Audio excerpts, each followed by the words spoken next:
नमस्कार दर्शकों, आज की बड़ी खबर महाराष्ट्र के मतदाता विवाद से जुड़ी है, जहां फर्जी खबरों का पर्दाफाश हुआ है। कांग्रेस पार्टी और उसके नेता राहुल गांधी पर अब सवाल उठ रहे हैं कि उन्होंने फर्जी डेटा के आधार पर देश में अशांति फैलाने की कोशिश की। आइए इस पूरे मामले को विस्तार से समझते हैं। सबसे पहले बात करते हैं संजय कुमार की, जो एक प्रमुख व्यक्ति हैं जिन्होंने महाराष्ट्र की मतदाता सूची में मतदाताओं के नाम हटाए जाने की फर्जी खबर फैलाई थी। आज 19 अगस्त 2025 को संजय कुमार ने सार्वजनिक रूप से माफी मांगी है। उन्होंने कहा है कि उनकी टीम ने डेटा की गलत व्याख्या की, जिसके कारण यह गलत जानकारी फैली। यह खबर मूल रूप से दावा करती है कि महाराष्ट्र की चुनावी सूची से लाखों मतदाताओं के नाम हटाए गए हैं, जो पूरी तरह से आधारहीन साबित हुई है। संजय कुमार की इस माफी से साफ हो गया है कि आरोप झूठे थे और केवल गलतफहमी या जानबूझकर गलत व्याख्या पर आधारित थे। अब इस फर्जी खबर पर सबसे बड़ा असर कांग्रेस पार्टी पर पड़ा है। राहुल गांधी ने इसी आधार पर वोट चोरी का आरोप लगाया था।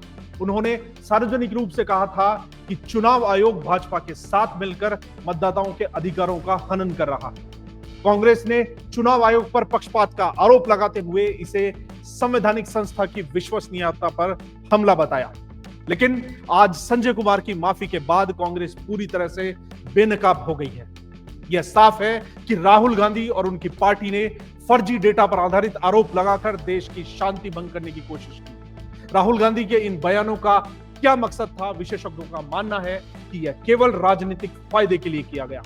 बिहार में आगामी चुनाव को देखते हुए कांग्रेस ने चुनाव आयोग को निशाना बनाकर मतदाताओं में भ्रम पैदा करने की रणनीति अपनाई। राहुल गांधी ने कहा था कि वोट चोरी हो रही है, जो अब झूठ साबित हुआ है। इससे न केवल चुनाव आयोग की गरिमा को ठेस पहुंची, बल्कि देश के करोड़ों मतदाताओं में चुनाव आयोग की निष्पक्षता पर संदेह भी पैदा हुआ। क्या चुनाव आयोग वाकई पक्षपाती है? राहुल गांधी के इन आरोपों ने लोगों को यह सोचने पर मजबूर कर दिया, जबकि चुनाव आयोग एक संवैधानिक संस्था है जो लोकतंत्र की रक्षा करती है। कांग्रेस की यह रणनीति नई नहीं है। अतीत में भी पार्टी ने विभिन्न मुद्दों पर फर्जी खबरों का सहारा लिया, लेकिन इस बार सीधे चुनाव प्रक्रिया पर हमला था। संजय कुमार की माफी से साबित होता है कि कांग्रेस ने बिना जांच पड़ताल के ऐसे आरोप लगाए, जो देश की एकता और शांति को प्रभावित कर सकते थे। अगर ऐसे आरोप सही साबित नहीं होते तो यह मतदाताओं में निराशा और अविश्वास पैदा करता है। राहुल गांधी, जो खुद को लोकतंत्र का रक्षक बताते हैं, ने चुनाव आयोग जैसी संस्था का अपमान करके संवैधानिक मूल्यों की अवहेलना की है। इससे लोगों में यह धारणा बनी है कि चुनाव आयोग अविश्वसनीय है, जबकि वास्तव में चुनाव आयोग ने हमेशा निष्पक्ष चुनाव सुनिश्चित किए हैं। इस पूरे प्रकरण से क्या सबक मिलता है? राजनीतिक दलों को फर्जी खबरों से दूर रहना चाहिए। कांग्रेस और राहुल गांधी को अब जवाब देना चाहिए कि उन्होंने फर्जी डेटा पर आधारित आरोप क्यों लगाए। क्या यह चुनावी लाभ के लिए देश में अशांति फैलाने की साजिश थी?